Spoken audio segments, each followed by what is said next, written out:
And now let's see who Crybaby Clown really is. Baylor Hotner!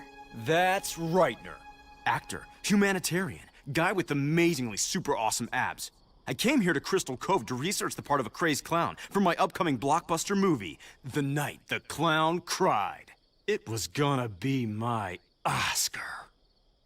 Using my knowledge of Hollywood makeup and effects, and a trick buggy I stole from the back lot, I honed my crazed clown performance to perfection. Then, I built my entourage. A therapist, a hairdresser, a plastic surgeon, and a publicist. Everything I needed to be a great actor. Of course, I put tracking chips in all of them because you have to know where your posse is at all times. I even had an innocent small-town girl that would make me look like the nicest guy. I had it all!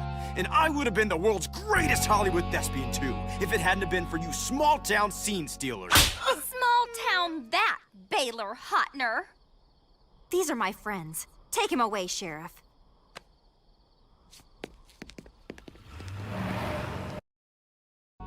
Wait, what about this locket we found where you were digging?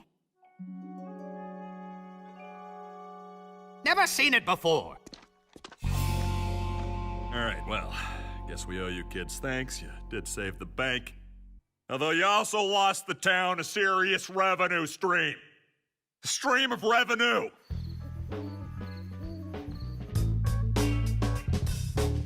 You okay, Dav? I just don't get it. If this locket didn't belong to Professor Ruffalo, then who? Like K-Ghoul 101.4, what can we scare up for you, Daddy-O? You're all doomed. Like who? Who is this? You can call me Mr. E. You should never have brought that locket out of the cave. You don't know what you've uncovered. Uncovered? Uncovered what? A truth that should have remained hidden. The truth behind the curse of Crystal Cove. The real mystery has just begun.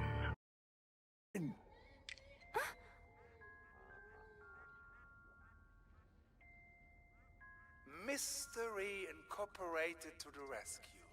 He spoke.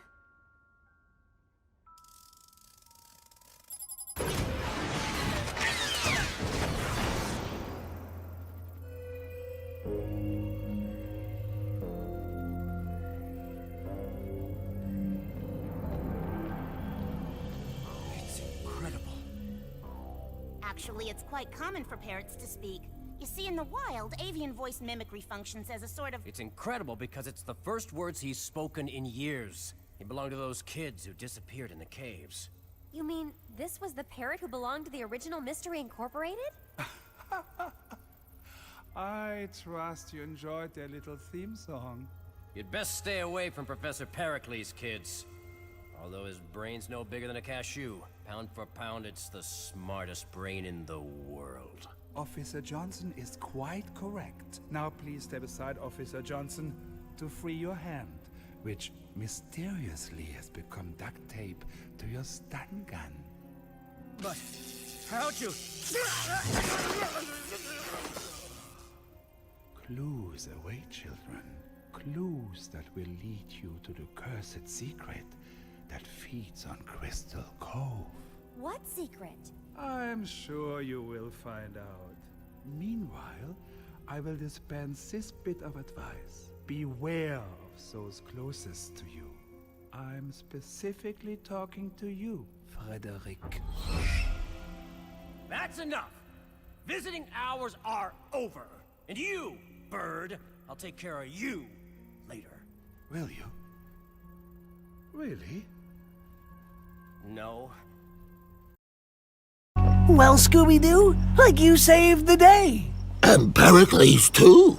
I guess even a diabolical criminal bird can change his evil and malevolent ways. Highly doubtful. Who are you? I am an associate of Mr. E. Pericles left him a message that you should hear. It was I who gave Aphrodite the secret formula. Once that was accomplished, I could go after the real ingredients I needed to find. First, an ancient conquistador's ship manifest. Next, that stone-piercing industrial-grade diamond drill bit. And finally, the geological reports from the Darrow Mining Company. Your move, Mr. E. Okay, can I get a teeny little time out here? What does any of that stuff have to do with anything? The curse of the haunted treasure, an ancient fortune left behind by the conquistadors that first settled this area. Legend has it that it is buried somewhere deep beneath us, and it now appears that Pericles is on the verge of discovering it. And if he does, it could well mean the end of Crystal Cove.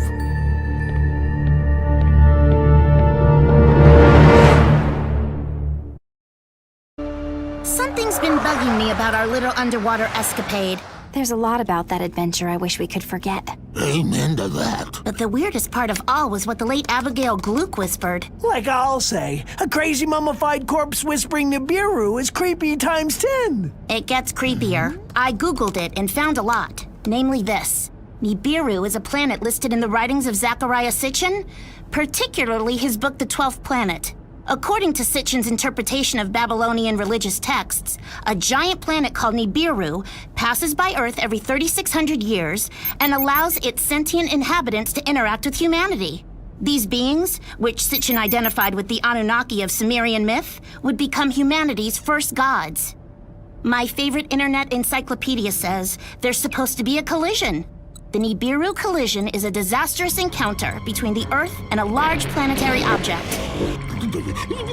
Believers in this doomsday event usually refer to this object as Planet X, or Nibiru. The doomsday event?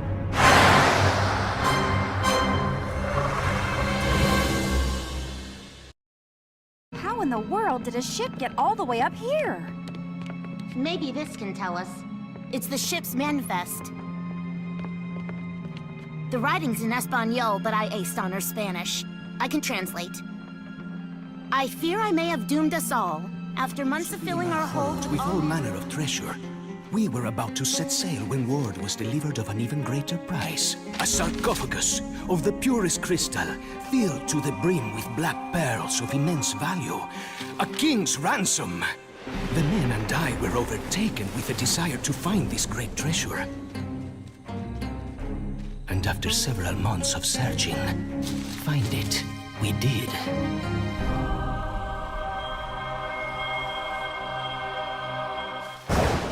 What we did not realize was that the entity that dwelt inside that crystal sarcophagus had been searching for us as well. In our thirst for power and wealth, we had discovered a terrible evil. It preyed upon our fears, driving us to commit horrible acts. Finally, in an act of desperation to stop what we had become, I set the ship ashore on the Mission Coast, in a cove we named after what we would soon bring there, Crystal Cove. Zoinks! Like that means... These are the conquistadors that founded our town. The ones that disappeared. I used the alchemical disc, the Planisferico, to map our location, and we buried the evil treasure deep, deep underground. Then we broke the disc into 6 pieces and went our separate ways. I concealed my piece aboard the ship and artfully protected it by a large number of lethal mechanical devices. I brought the ship here, to the top of this mountain, to stay hidden forever. As far as helping, it's what we do. Our friend Angel also deserves a lot of credit. She knew about Destroido's involvement from some old newspaper articles. That's how we made the connection. Newspaper articles? That's strange. Destroido covered the whole thing up. The papers never even knew about it.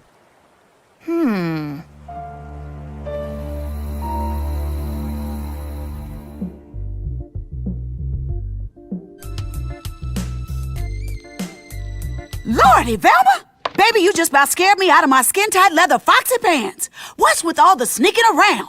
You tell me. What's that supposed to mean? For the short amount of time that you've been in Crystal Cove, you sure know a lot about this town's mystery history.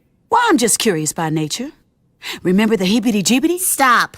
One of my big problems, on a list that's long and distinguished, is that despite my skeptical nature, I trust people. I want to see the best in them. Unfortunately, they usually let me down. Things have been adding up for me, Angel. The help you gave us on this oil platform mystery. The diary you provided for the Mystery Manor case.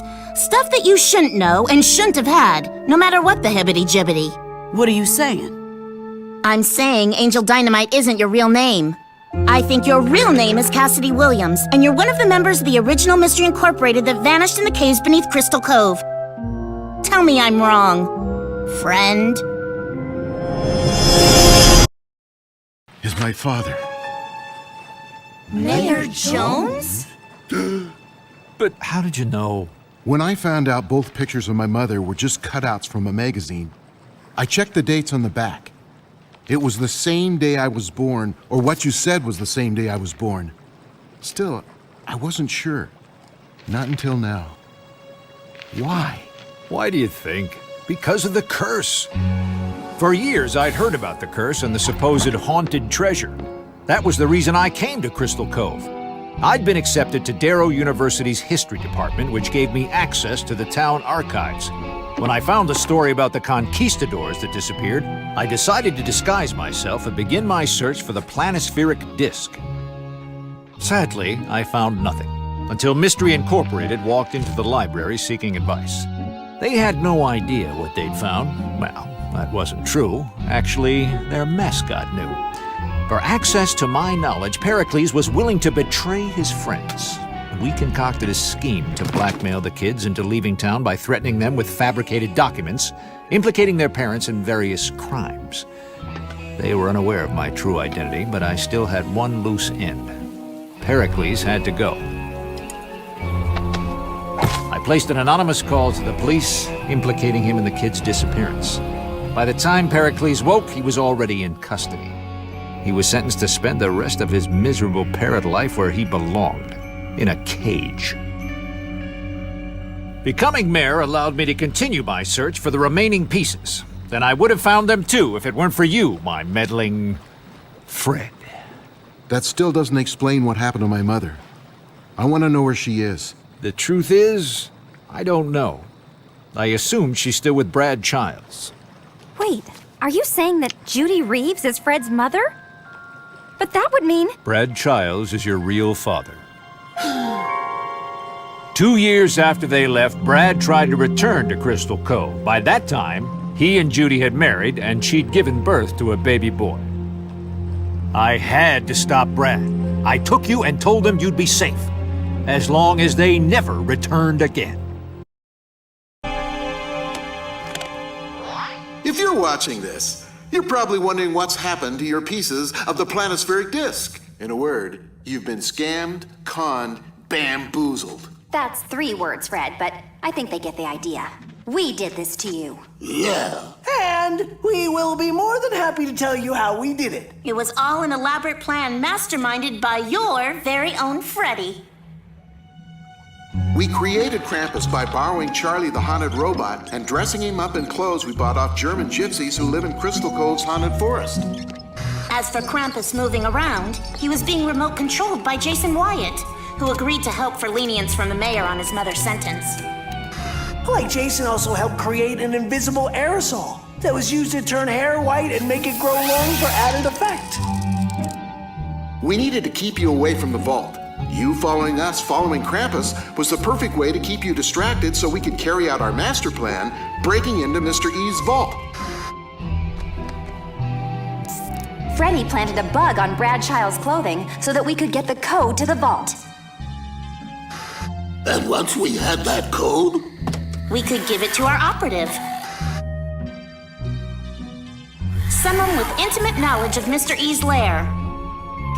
Hot dog water. Hot dog water? I still know how to get in touch with her. Like when Velma told Hot Dog Water what we had planned, HDW was in. And while we stole the real pieces, you were stealing fake ones. The real pieces were instead safely hidden with the one person no one would ever suspect. Fred's fake father, the ex-Mayor Jones. My not really my dad may have betrayed us once to get the disc pieces, but when he heard what we were planning, he was more than glad to help us take you down. And like Mary Ann Glierdon also agreed to help us after the current mayor offered her lenience on her sentence. She really wants to go back to the 7th grade. I guess I secretly hoped you guys might not try to steal the pieces from us, but I guess I always knew you would. Which leaves me with only one thing left to say. Real mom, real dad, don't expect me home for dinner. Ever. And we're taking Nova with us too. You don't deserve it.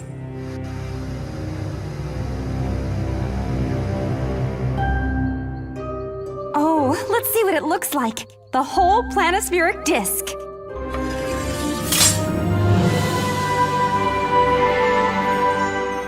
Like, whoa. It's beautiful. We have the whole thing. That leaves only one question. What do we do now?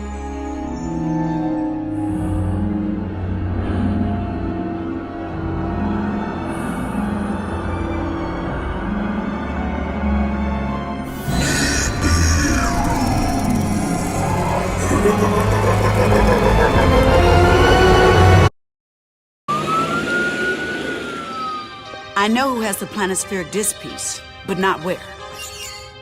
Speak. I put a bug on Velma when I saw her earlier. She didn't suspect a thing. Later, I heard Fred tell her that Shaggy and Scooby have the piece, but he didn't say anything more than that. He told Velma and us enough. Everything will work out just fine. You see, Scooby is a far more trusting companion than Pericles was to me.